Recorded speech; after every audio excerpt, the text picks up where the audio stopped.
Hi, we're going to continue with Genesis 7. The Lord said to Noah, "Go into the boat, because I have found you righteous, he and his whole family." And he told him how many animals to take. And he said, 7 days from now, I will send rain on the earth for 40 days and 40 nights. And I will wipe from the face of the earth every living creature I have ever made. Noah did all that the Lord commanded him. So Noah and his sons and Noah's wife and his sons' wives entered the ship to escape the waters of the flood. And all these animals came to him from everywhere. And they walked into the ship. And after 7 days, the floodwaters came on the earth.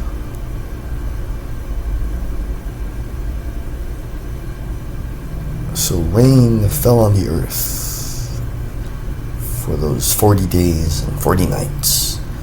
On that very day, when they entered, and they had all these animals in there, everything that had the breath of life in them came to Noah. So the breath of life is, you have to remember that God breathed his breath of life into Adam and Eve. And I don't know, I guess these are the ones that the one true God wanted to save. The waters rose and they rose, and the ark started to float onto water. And the waters rose and covered the mountains. That's a lot of water.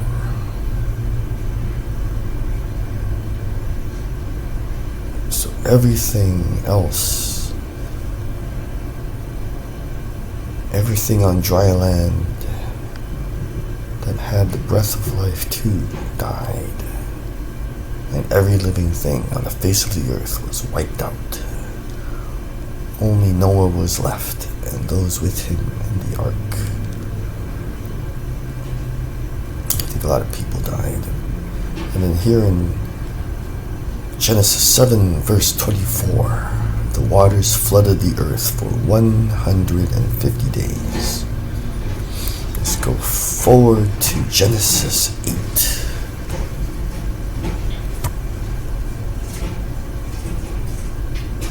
It says here, Genesis 8, but God remembered Noah and all the animals. So he sent a wind over the earth, and the waters started to recede. They started to disappear, go back into the earth. So at the end of 150 days, the water had gone down, and the ark came to rest on the mountains of Ararat.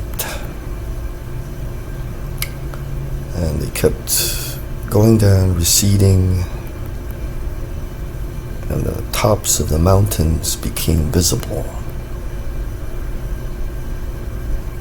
So after 40 days, Noah opened the window, and he sent out a raven. It kept flying back and forth. Then he sent out a dove, but the dove could find nowhere to perch.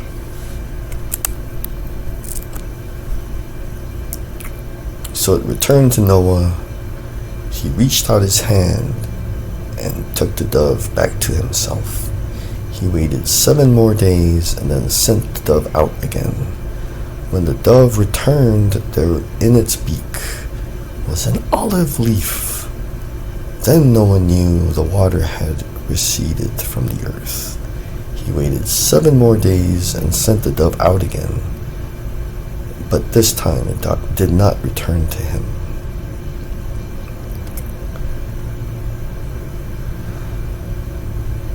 By the first day of the first month of Noah's 601st year, wow, he lived to 601, water had dried up from the earth.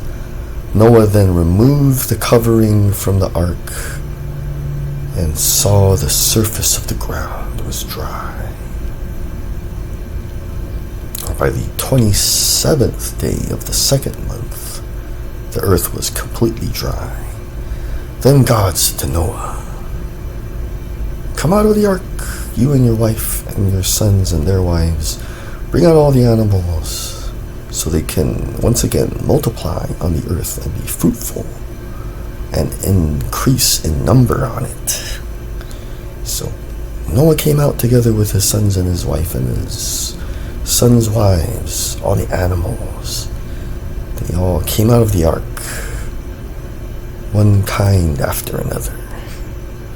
Then Noah built an altar to the Lord, and taking some of the animals and birds, he killed them and he sacrificed burnt offering to the Lord. The Lord smelled the pleasing smell, aroma, and said in his heart, "The Lord, that's God, the creator of everything. Never again will I curse the ground because of humans, even though every inclination of the human heart is evil from childhood. And never again will I destroy all living creatures as I have done." And in Genesis 8, verse 22, "As long as the earth endures, seed time and harvest, cold and heat, summer and winter, day and night will never cease." Let's keep going with Genesis 9. This is about God's covenant with Noah. Then God blessed Noah and his sons. He said, "Be fruitful and increase in number and fill the earth. The fear and dread of you will fall on all the beasts, birds, and every creature. Fish, they are given into your hands.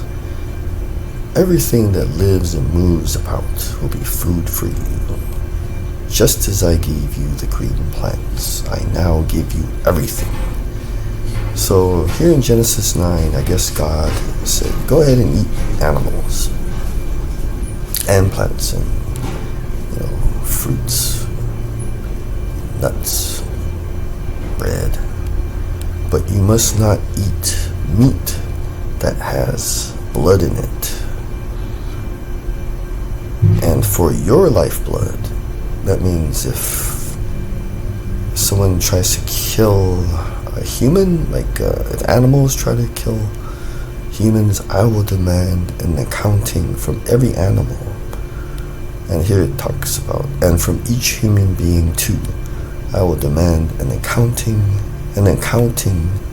for the life of another human being. Whoever sheds human blood, by humans shall their blood be shed, for in the image of God has God made mankind. As for you, be fruitful and increase in number, multiply on the earth and increase upon it. I think he was talking to the animals in verse 7 of Genesis 9. Then God said again to Noah and his sons, I'm making a covenant with you and with your descendants and all these animals.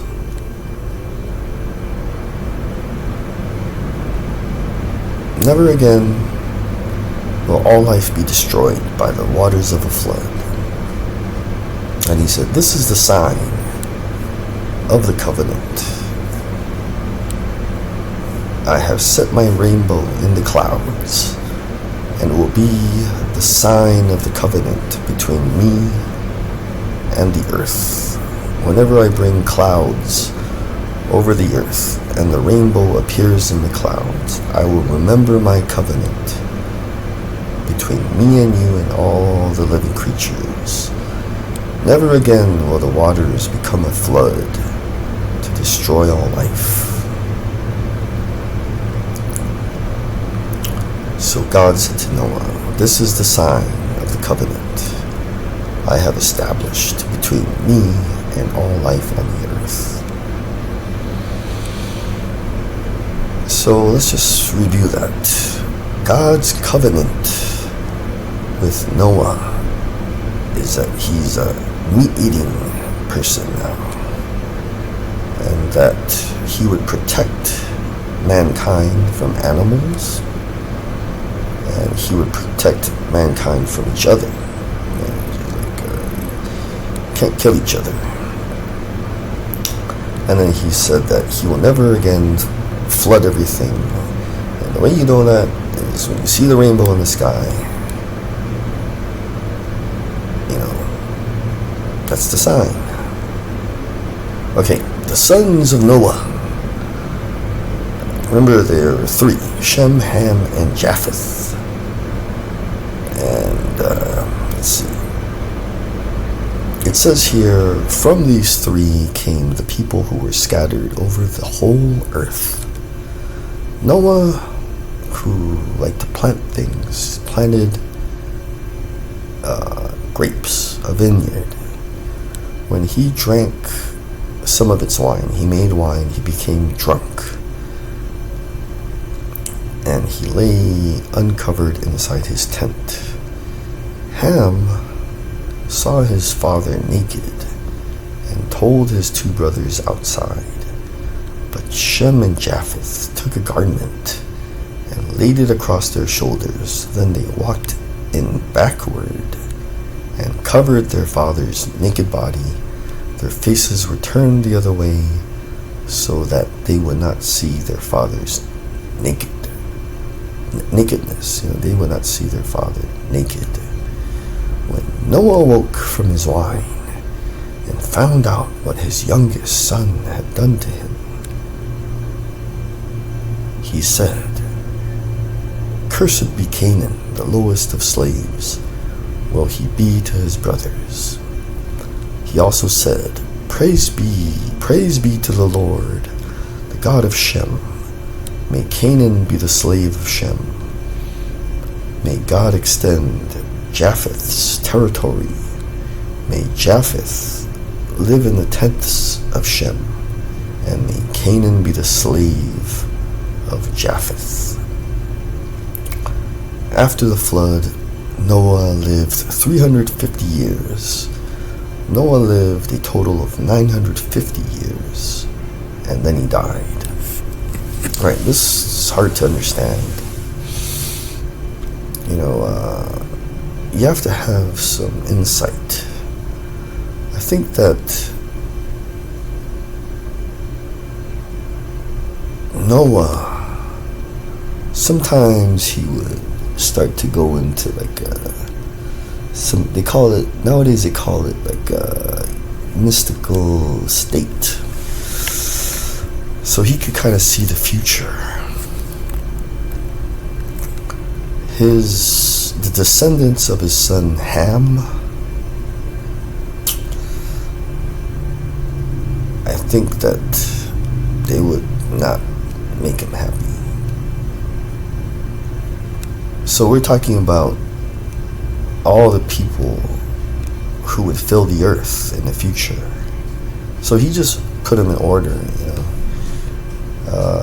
Shem's supposed to be the oldest, and I because Ham's the youngest, and Japheth is the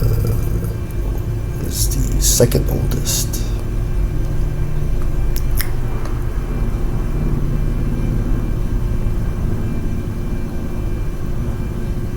Yep. See, it's Shem, Ham, and Japheth. So who was the second oldest? Was it Ham, or is it actually Japheth? Because it says that Ham is the one that's the father of Canaan, and here in verse 24 of Genesis 9, it says, when Noah found out what his youngest son had done. So some people remember that there's Jacob, a guy named Jacob, and a guy named Esau. And their father was Isaac. And Esau was older, and then Jacob was younger. But we only really hear about Jacob. So even though Jacob was younger, somehow he didn't become older, but he's more important in the Bible. So I think he lost his place. And Shem's the oldest, Ham is the second oldest, and Japheth is the youngest. But he just looked into the future because Noah was a prophet, He just, Ham is like Esau. That's how I understand Genesis 9:18 through 28. Ham just lost his place and lost his importance. Japheth became, he took his place and became more important. And it has to do with the descendants of Shem, Ham, and Japheth. Thank you, everyone. Have a great day. And remember, keep God first. He'll take you places.